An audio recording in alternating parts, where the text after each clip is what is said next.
Лукашенко ў адной кампаніі з сусветным злом. Прэзідэнт Украіны падчас візіту на Донбас зноў згадаў беларускага дыктатара. Лёжнінская пастка. Замест дрэваапрацоўкі – у акопы. Мужчын вярбуюць на працу ў Расею, а потым сілай прымушаюць падпісваць кантракты з Мінабароны. Як абяцаны заробак ператвараецца ў квіток у адзін канец. На радзіме Быкава і Барадуліна замест 9 гаспадарак засталося толькі 3. Чаму нават гіганцкая галава Леніна не ратуе вёску ад вымірання, а ўладная аптымізацыя больш падобная на зачыстку тэрыторый. Барацьба з рынкавай эканомікай па-беларуску. Мінус 35 базараў за 7 гадоў.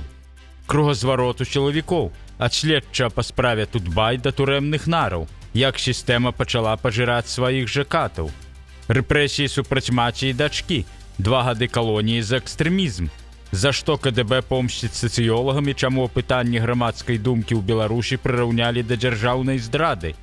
Добрый день! У нас на канале навіны па-беларуску пра Беларусь. Пачынаем.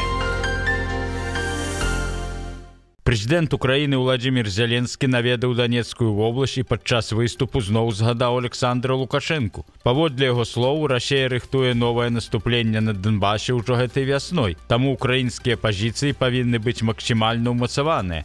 Зеленскі пабываў у Дружкаўцы, Краматорску і Славянску, дзе сустрэўся з вайскоўцамі і абмеркаваў сітуацыю на фронце. Ён падкрэсліў, што украінскія абаронцы трымаюцца годна, а міжнародныя партнёры павінны ясна разумець, хто стаіць за агрэсіяй.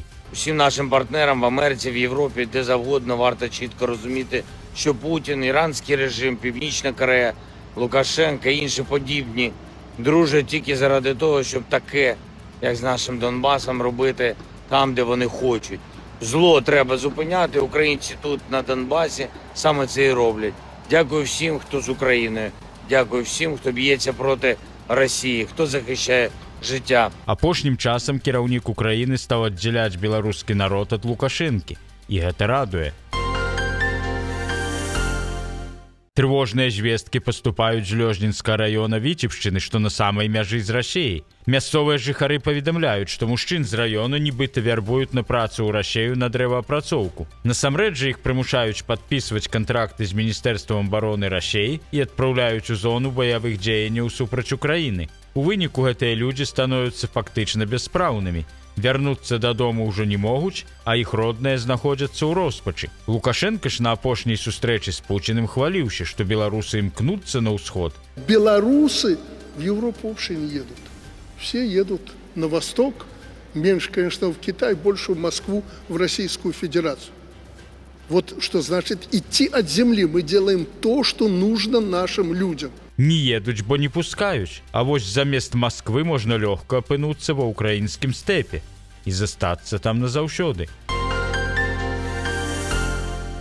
На малой радзіме Васіля Быкава і Рыгора Барадуліна ва ўшацкім раёне Віцебскай вобласці за апошнія 12 гадоў рэзка скарацілася колькасць сельскагаспадарчых прадпрыемстваў. Калі ў 2014 годзе тут працавалі 9 калгасаў і прыватны свінакомплекс, то цяпер у 2026 засталося толькі 3 гаспадаркі. Яшчэ адна знаходзіцца ў працэсе ліквідацыі. Гэта вынікае са справаздачы на старонцы на сайце ўшацкага райвыканкама. Звесткі за красавік 2014 года і за сакавік 2026 паказваюць, як за гэты час фактычна знікла большая частка мясцовай аграрнай інфраструктуры. Не дапамагае вялікая галава Леніна, што стаіць каля райвыканкама ва ўшачах. Такія працэсы назіраюцца не толькі ў адным раёне. Эксперты звязуюць гэта з пастаяннай рэарганізацыяй калгасаў, далучэннем слабых гаспадарак да буйнейшых, а таксама з агульным заняпадам вёскі і адтокам людзей. У выніку на паперы сельская гаспадарка нібыта аптымізуецца, але ў рэальнасці гэта часта азначае, што на месцы некалькіх прадпрыемстваў застаецца адно, або нават зусім не застаецца нічога.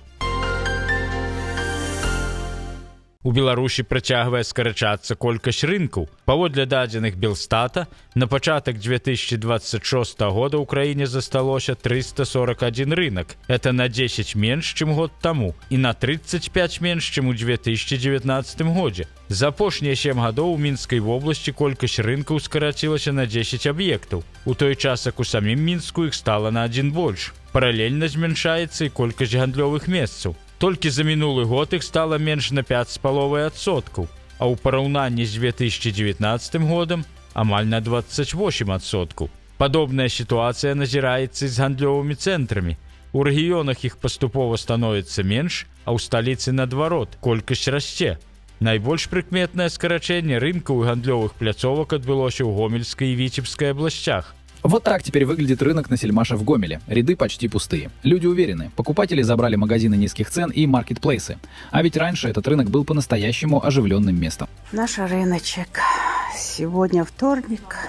Вот так работаем. Ни одного человека. Даже если кто и открылся, так все равно покупателей никого. А подходит и аренда, и налоги. А были ведь времена когда-то.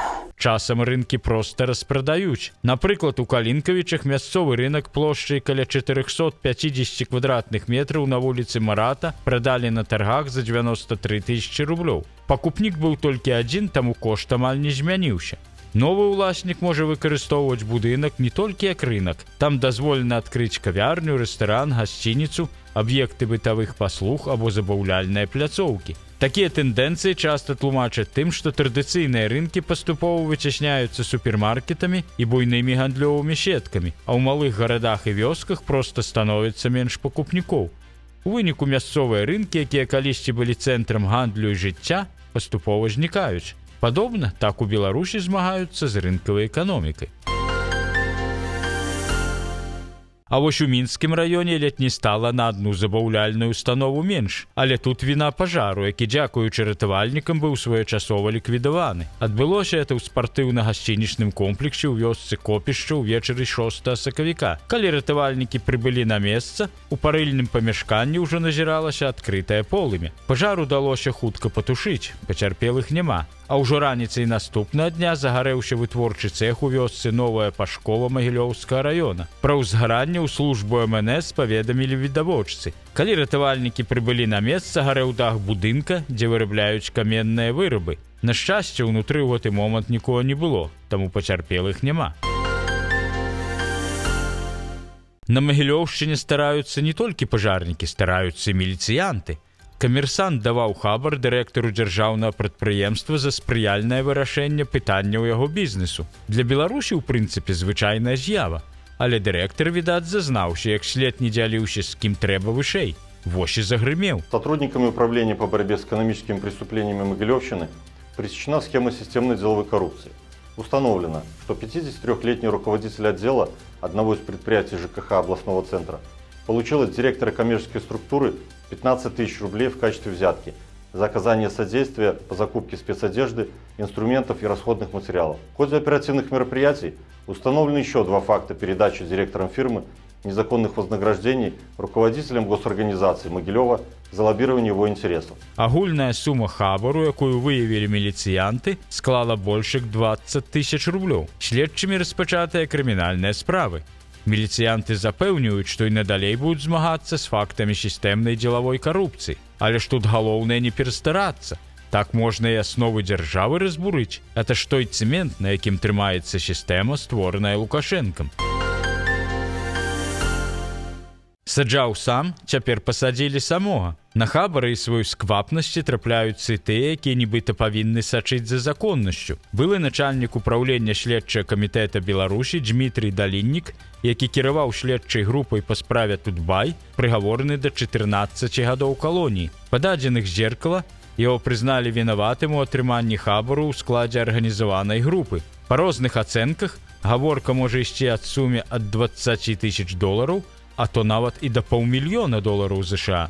Цяпер Даліннік адбывае пакаранне ў калоніі нумар 3 Вічба. Журналістку Чіну Палынскую і яе дачку Маргарыту Рабіновіч асудзілі да 2 гадоў калоніі. Акрамя таго, суд прызначыў ім штраф. Пракурор запатрабаваў больш жорсткае пакаранне па 2,5 гады зняволення. Жанчын абвінавацілі ва ўдзеле ў экстрэмісцкім фармаванні.